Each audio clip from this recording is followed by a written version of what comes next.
Today we are talking about a topic that has been requested a lot actually. I was really surprised by that. Détache.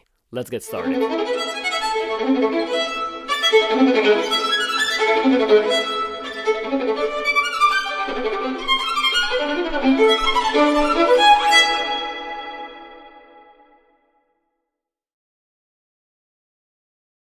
Welcome to another episode of Violin Playing.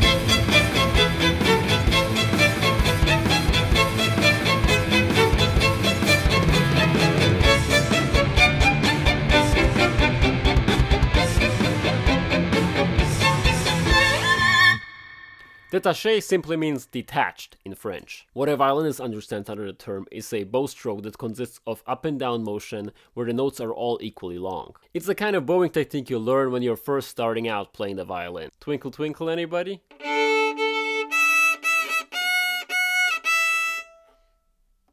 A few examples of détaché in a bit more advanced pieces than Twinkle Twinkle will be, for instance,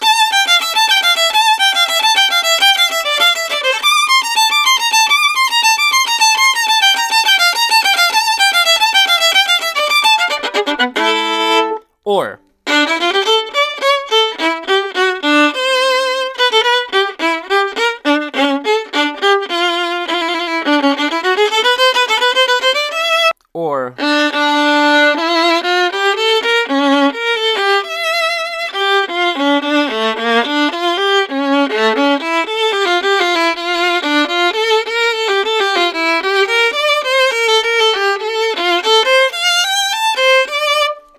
Now that we have established what it is, let's explore together how to do it.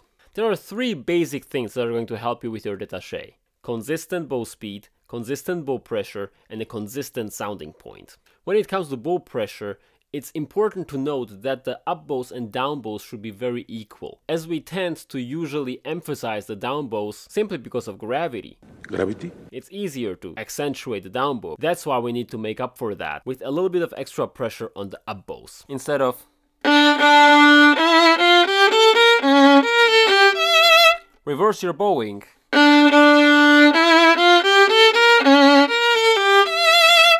and see if it sounds the same. I feel like with any kind of bowing, it's always important to feel the friction between the bow hair and the string, no matter what you're playing, whether it's détaché or slurred bowings or even piano and pianissimo or forte, I don't care. It's always important to feel that friction between the bow hair and the string, so it's always good to have a little bit more contact. That's going to help you to sustain a phrase and glue it all together. As for the consistent sounding point, the best way of checking that is practicing in front of a mirror. And what I mean by sounding point is staying in the same spot on the string, so your bow doesn't slide about. Ew! That's what can really mess up your sound. You see here, for instance, on an open A string,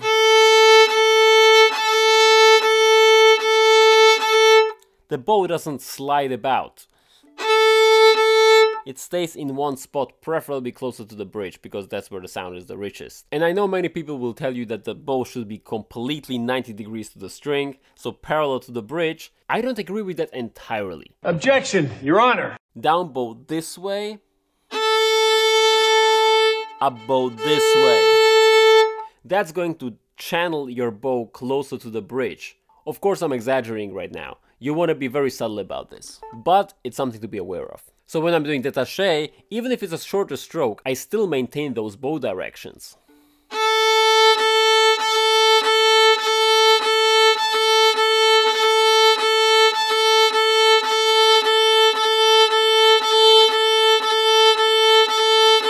You see, it's very subtle, but it's still there.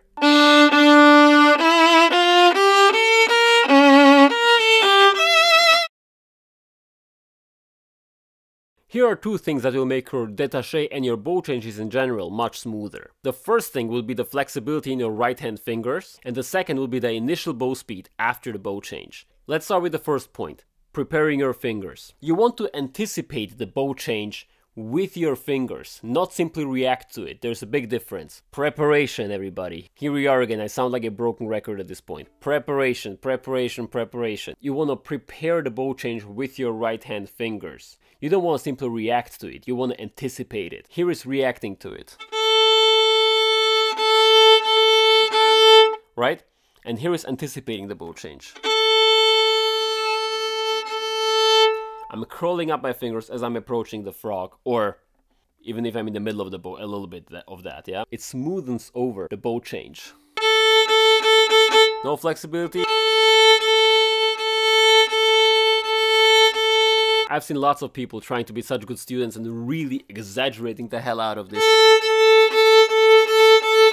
But that's not really necessary. I feel like, especially in the middle of the bow, you don't need that much of it. When you're the frog, yes. That's when I curl in my fingers completely. But if you're in the middle of the bow or close to the tip, you don't need to exaggerate it that much. Another piece of advice for really smooth bow changes and really smooth détaché is paying attention to the initial bow speed after the bow change. You want to ease your bow speed into the new bow.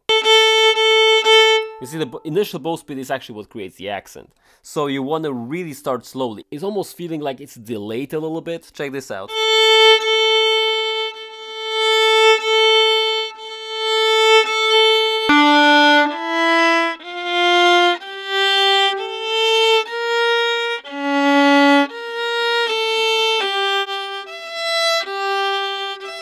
The more comfortable you get in this awkward stage when you're doing a really slow bow change, where it's so slow that you feel the shakiness and you hear the shakiness of the bow, if you can master that, bow changes will become way less scary. Obviously, you don't want always to eliminate the attack. You don't always want to be smooth. Maybe you want to do an accent sometimes.